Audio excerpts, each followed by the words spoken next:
Hi there, it's me here, Annalena, and I want to read it out aloud. Chapter 9 from the story The Mollimi People from Deep Space, and chapter 9 is called Mysterious Things Happen on Earth. Emma and Martin meet early before school and stop on the path not very far from the bush where Amitola and Motega disappeared the day before. They look over at the bush. "Do you think they will show up again today?" Martin asks. "They said that in any case they—" Emma is unable to finish her sentence before the bush begins to glow. It gives them both a start, but only a few seconds pass before the light disappears and Amitola and Motega appear. "Hi!" The two Mollimis smile and wave. "Where are you going?" Amitola's eyes shine as she speaks. We have to go to school," says Martin. He and Emma smile, both happy to be with the two strangers again. "What is school?" Motega asks with real interest. "Oh, well, you see, it's a large building where children and young people gather to learn something. There are also adults there who are teachers." Emma tries to explain as well as she can. "Don't you have schools on Mollimi?" Martin looks questioningly at the two Mollimis. "No, we learn mostly from our elders. We don't have large houses or buildings either," says Amitola. "How do you live then?" Emma asks. "We live in small houses made of wood," Motega answers. "Really?" Martin replies. He and Emma listen with interest. Then Emma says, "Listen, we have history in our first class and our teacher is named Mr. Jacob. We can ask him if you can come and be in the classroom today." Emma looks hopefully at the two Mollimis. Martin nods and explains a bit more. "Yes, he's a nice guy, but we have to say that you have just been to a play or carnival or something like that. Otherwise he will begin to wonder about you, and the rest of the class will too." "Wonder about what?" Motega looks surprised when asking. Emma says, "Well, your clothes and shoes and hair and bow and arrows. Not because they're really good looking, but they are not so common here. They are not so common here on Earth." Amitola replies, "I see, it's just that on Mollimi we learn to always tell the truth." Amitola's eyes leave no doubt that she means it. Emma and Martin look at each other. Martin relents. Yeah, okay, then we will say it as it is. That you are our friends and that you come from the planet Mollimi in outer space." Martin looks easily defeated now. "Yes, that's the truth." Motega nods as he speaks. "It's okay," says Emma, smiling reassuringly at Martin. "They won't believe it anyway." "Okay, let's hope you're right," Martin replies. He shakes his head, but also smiles a little. Then the four friends begin walking towards school. Amitola and Motega observe all the new things that they see and ask curiously about what everything is. Emma and Martin explain things to them as well as they can. In the schoolyard, the two strangers attract a lot of attention, and inside the classroom, the other children look at them in amazement. Mr. Jacob, on the other hand, is less easily distracted, and he says that they are welcome to join the lesson. He points to 2 empty chairs in the back of the classroom. Amitola and Motega thank him enthusiastically and go to the back of the room and sit. There is lots of noise in the classroom, and Mr. Jacob has to ask the children to be still many times before he can begin. He looks tired. Mr. Jacob says a bit loudly, "We have 2 visitors with us today. These are friends of Martin and Emma. Would you like to tell us a little bit about yourselves before we begin?" He smiles at Amitola and Motega, who nod politely and rise. Everyone in the room looks at them when they begin to talk. "We are named Amitola and Motega," begins Motega. Suddenly, they are interrupted by Truls, one of the class's noisiest boys. He blurts out, "Tell me, did the 2 of you run away from the circus or what?" 2 of the other children laugh, but Amitola and Motega look serious. Motega calmly replies, "No, we do not come from a circus. We come from Mollimi. It's a planet that lies out in space, and there we learn it is rude to interrupt others while they are speaking." Mr. Jacob, Truls and the other children stare open-mouthed at these new children, but then the whole class begins to laugh. Martin turns his head and looks over at Emma, who is observing it all with big eyes and is nervously biting her lip. "Okay, that is good for now." Mr. Jacob tries to quiet the class again. "It was a really good joke. Welcome to the class. You may take your seats." He smiles kindly at Amitola and Motega, who nod politely and sit down.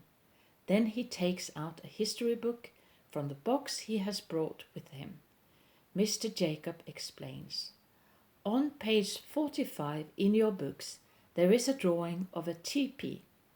We have brought twigs and twine in this box, and in this I have brought twigs and twine in this box, and in this lesson we will attempt to build small models of teepees." Mr. Jacob looks hopefully out at the students. "Boy, this is boring," moans Truls. "Truls, stop with the comments like that," demands Mr. Jacob, angry now. It's already too late. Some of the other children sigh in defeat, and the atmosphere in the room is heavy and dull. "Can't we do something fun?" Truls sneers, and the children start talking and wiggling in their seats. "Truls, you get one more chance, and then you are out of the classroom," warns Mr. Jacob. Now Mr. Jacob is seriously angry. Amitola and Motega look at each other and nod. And Amitola rises to her feet. In a split second she takes out an arrow and sends it towards Mr. Jacob. The beautiful red light, with the outline of an eye in the middle, lights up in his chest. Then it disappears inside his body. He stops a moment and stands completely still. He leans against the table and looks out at the class in amazement. Then he smiles a little, pulls his shoulders back, and absent-mindedly scratches his head. But then it's as if he wakes up. Time stops, and he looks around with completely new eyes. Some of the children saw the red light and wonder what has happened to their teacher. Mr. Jacob puts his hand on his heart and begins to speak. "I have always really liked children and young people. It's the reason why I wanted to become a teacher. But I'm not happy in my job anymore. I have low self-confidence and I often get angry." Mr. Jacob pauses for a moment and nods slightly as if to himself. I have actually been thinking that I would rather be a fireman. Good idea, pipes up Truls. Truls is back on track again, but Mr. Jacob just looks kindly at him, then shakes his head and smiles. Mr. Jacob continues, I like all of you. Yes, you too, Truls, but you behave badly, and you are unpleasant and rude. You create a bad atmosphere in the classroom, and the other children are afraid of you. Now the entire class is completely quiet. I don't have to listen to this, mutters Truls. He gets up angrily from his chair and is about to leave, but at that same moment, Motega takes an arrow and shoots towards Truls's chest. The arrow lights up with the same red light before it disappears inside his body. Truls stops and slowly sits down again. Then he blinks his eyes for a bit and looks around the room in wonder. He shakes his head, unable to understand, and has a gentle but also sad expression on his face. Then he takes himself to his heart, and his eyes fill with tears. At home, that's where I learned to be such a shit. Truls mumbles mostly to himself, but the other children can hear him well enough. Everyone in the class sits with their mouths open and stares at Truls. I know that, Truls. Mr. Jacob nods as he replies, and now Truls looks at his teacher. Sorry, he says quietly. Truls hesitates a bit but walks over to Mr. Jacob and puts out his hand. Sorry I have been such a jerk, Truls says. It's okay, answers Mr. Jacob. Then Mr. Jacob shakes Truls' hand and nods. They both smile cautiously at each other.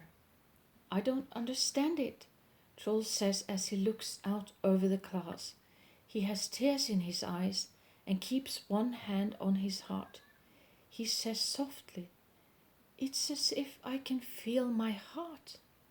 Truls is as if transformed, and now Mr. Jacob rises and positions himself beside Truls. He also looks out over the class and dries a tear from the corner of his eye. I can also feel mine, says Mr. Jacob. The whole class sits stock still and gazes at their teacher and their class's worst troublemaker. But then Truls smiles at Mr. Jacob and says quite honestly, I would really like to build one of those model teepees. Mr. Jacob answers happily, Super! Well then, let's get going. Do you want to pass these out? We have to work together in groups.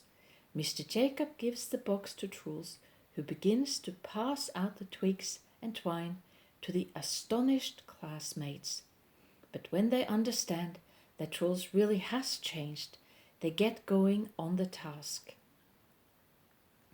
Emma and Martin look over at Motega and Amitola, who are both smiling radiantly with joy over the transformation in the classroom.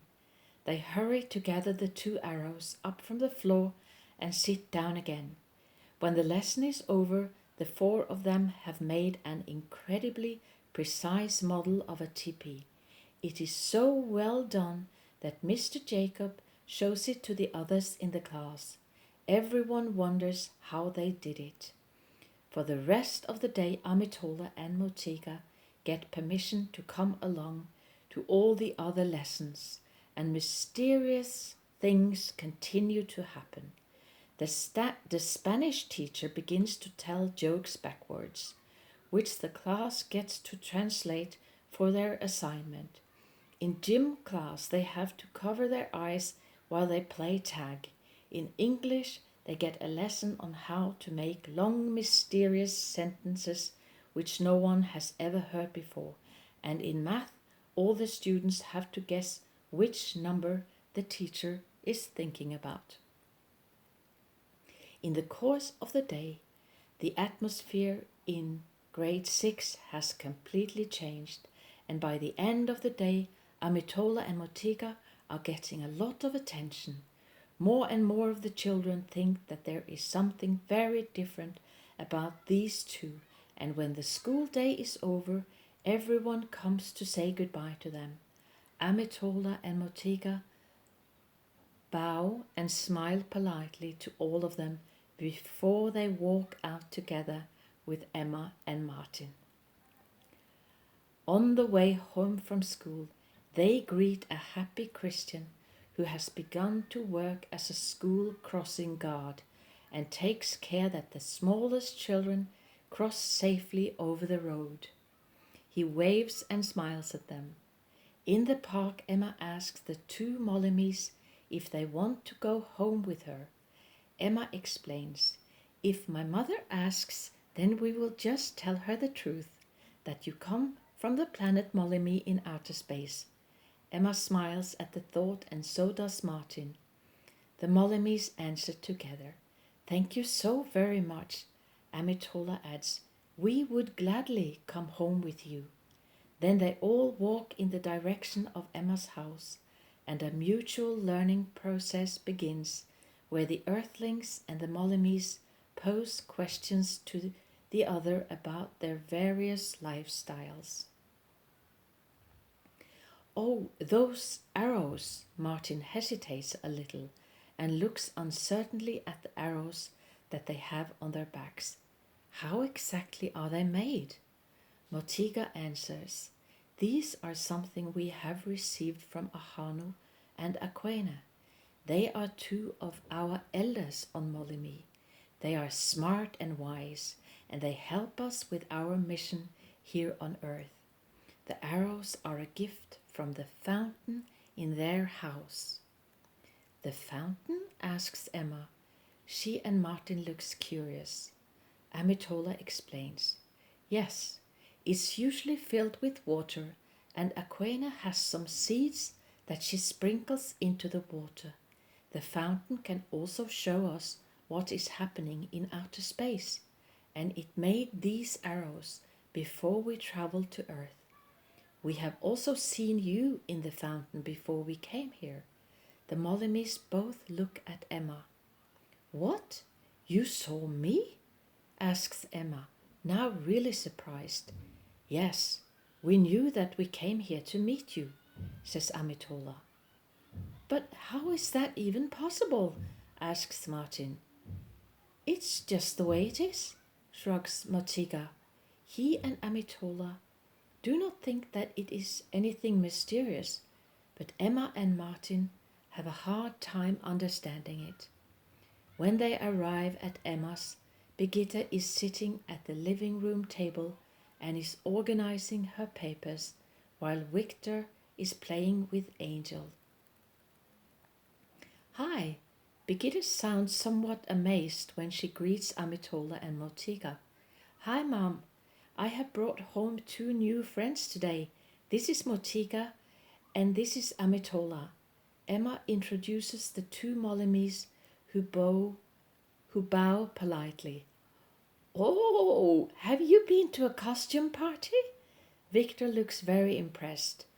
"No, we come from the planet Mollimi, which is in outer space," answers Amitola, who looks at him with a trustworthy expression on her face. "You come from outer space?" asks Victor as he widens his eyes, but Birgitta smiles. "How fun," she says. "Well, welcome. And hello, Martin. It's so nice to see you again." "Hello." Martin nods and smiles. Emma says, We're going up to my room." She hopes to completely avoid too many questions, and at that same moment the phone rings. It's one of Birgitta's customers wanting to order flowers. "Can I go with you?" Victor asks nicely, but Emma kindly shakes her head. "Not right now, buddy. A little later, okay?" Emma looks lovingly at her disappointed little brother, who accepts her answer. Okay, says Victor. He goes back to Angel, while the others go up the stairs to Emma's room. Amitola and Motega look at Emma's things with a sense of wonder. What's this? They both ask and point to her computer. It's my computer, she replies. What does one use it for? Asks Motega. Different things. Looking up information online and doing homework and connecting with other people, is her explanation. It's a bit like our fountain, suggests Amitola. Oh, yeah, maybe, offers Emma. She and Martin look at each other and smile. Then they all sit on the floor and talk. Why are there some people here on earth who are disagreeable towards others, like Christian in the park and Truls in your class? Amitola looks serious when she asks. It's just something we are used to, I think. Emma answers a bit uncertainly. Can one get used to anything that is disagreeable? Asks Motega.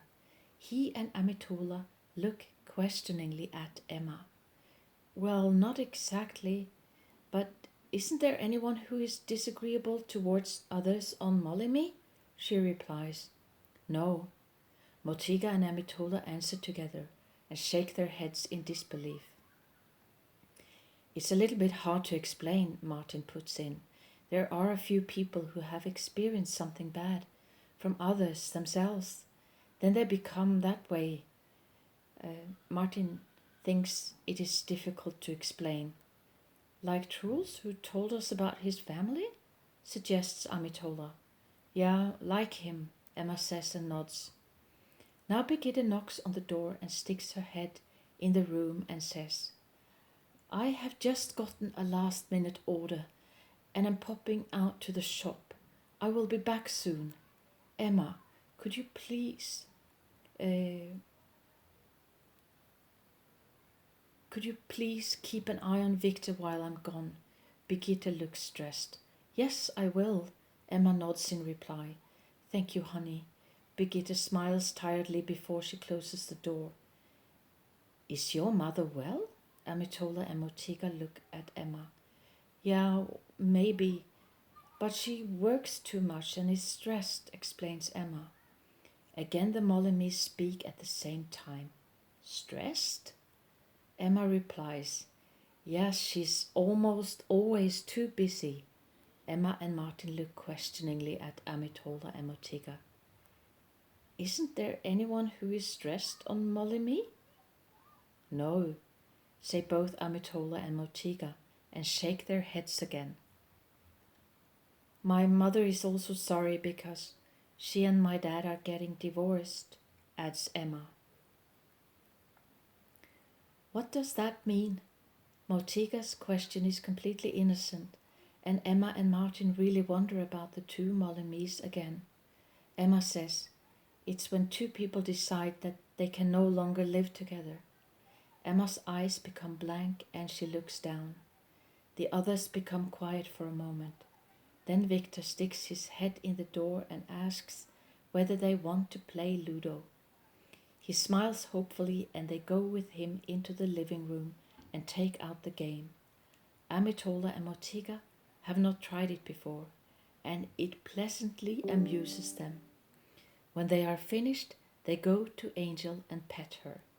The dog enjoys the attention. What do you wish for your Christmas gift? Victor looks at Amitola and Motega. What is a Christmas gift? The two Mollimis look at Victor, who looks back at them, very astonished. That's when we get gifts because it's Christmas and because Jesus was born on the cross, insists the little boy. Was he born on a cross? Motega is confused and Emma and Martin laugh. He wasn't born on the cross, he died on the cross. We celebrate Christmas because it's Jesus' birthday, Emma kindly explains. She smiles at her little brother and fondly rubs him on the top of his head. But who is Jesus? asks Amitola. Jesus is a man who lived over 2,000 years ago, and he came to earth to save people, answers Emma. Yes, and now he lives up in heaven together with his dad, answers Victor, smiling from ear to ear. Does he live up in heaven with his father? Questions Motega. He and Amitola look puzzled. Yes, that's God, says Victor. Don't you understand? Victor lays his head gently on Angel's large belly. But what does it mean to save people? Amitola questions further. She and Motega are both eager to know more. It's just something like when good wins over evil, Emma explains as well as she can. But why did he die on a cross? Motega presses further. It's a long story, Martin sighs, but it was evil people who did it. Now they can hear Birgitte at the door. She has 2 shopping bags full of food and smiles tiredly at them when she walks into the kitchen. Birgitte puts the groceries away, empties the dishwasher, and afterwards she comes into the living room and begins to fold the laundry. She looks more and more tired, and at that point Amitola and Motega look at Emma and Martin, who both nod and understand. Hey, Victor, may I see your room? Martin smiles at Victor. Yeah, yippee! Victor beams happily over the attention, and the 2 go up the stairs to his room. Birgitte is standing at the sink washing dishes when the arrow hits her. Her chest lights up before the red light disappears inside her body. She stops short in the middle of her chores, and it is as if time suddenly stops. First she stands completely still and stares emptily out into space. Then she holds her heart and looks around in amazement. Her gaze lingers on the dishwashing brush which she has in her hands. She splashes a little absent-mindedly in the water with the brush, turning it and turning it as if she is seeing it for the first time ever. It is really purple. How beautiful! Then she smiles a little and begins to mumble to herself. I have been all too busy. I'm always running around like a headless chicken, and I never have time for myself. I'm almost always tired. Then she turns and looks at Emma, who is standing in the door to the kitchen with Amitola and Motega by her side. They look at her filled with hope. Hey, Birgitte hesitates a little. Have you seen this dish brush? Isn't it incredibly beautiful? She smiles warmly at them. Mom, are you okay? Emma hurries to pick up the hard arrow from the floor and gives it to Motega. Yes, Emma me, I'm good. It's as if I'm really seeing this dish brush for the first time. It's purple. It's so beautiful. Birgitte looks at her daughter with tears in her eyes. I'm sorry, my dear, that I'm always so busy. And I'm sorry that Dad and I are getting divorced. I'm so sorry about that. Birgitte sits down on the kitchen chair and the tears start coming. I'm trying to be strong all the time, but I'm so tired. It will be okay, Mom. Emma walks over to her mother and gives her a hug. Thank you, my dear Emma. Birgitte dries her tears, and now she is smiling at Amitola and Motega. She says to them, What beautiful clothes you have. Would you like to eat dinner with us? Yes, thank you, Birgitte, Emma's mother. We would be glad to. Motega answers for both of them, and they both nod politely. Birgitte looks at them in amazement, and now she smiles and says, Birgitte, Emma's mother? You two sure are some talented actors. We are not actors. We are Mollimis from outer space. Motega has a good-humored gleam in his eye when he answers. That's great! Birgitte laughs loudly over their joke, and Emma lets out a sigh of relief. Can we help you? Offers Amitola. She and Motega are happy to help, and Birgitte sends them a grateful look. Oh, yes, thank you so much. Really, you are very welcome to help. If you would cut the vegetables, she replies. Then they get going with the food, and everyone is helping. A bit later, they sit at the table and enjoy the meal together. Birgitte talks and laughs and also dries some tears once in a while. Are you sad, Mom? Asks Victor, looking at his mother. Yes, a bit, my dear, but I'm also happy, she says in reply. When I'm sad, you say that I just have to cry and cry and cry it all out until I'm happy again. Victor looks a bit serious as he tells her this, and Birgitte pats her son on the cheek. Yes, that I surely do, says Birgitte. Her eyes begin to fill with tears again. I don't understand it, she says. It's as if I can feel my heart. She holds her hand over her heart and gently shakes her head.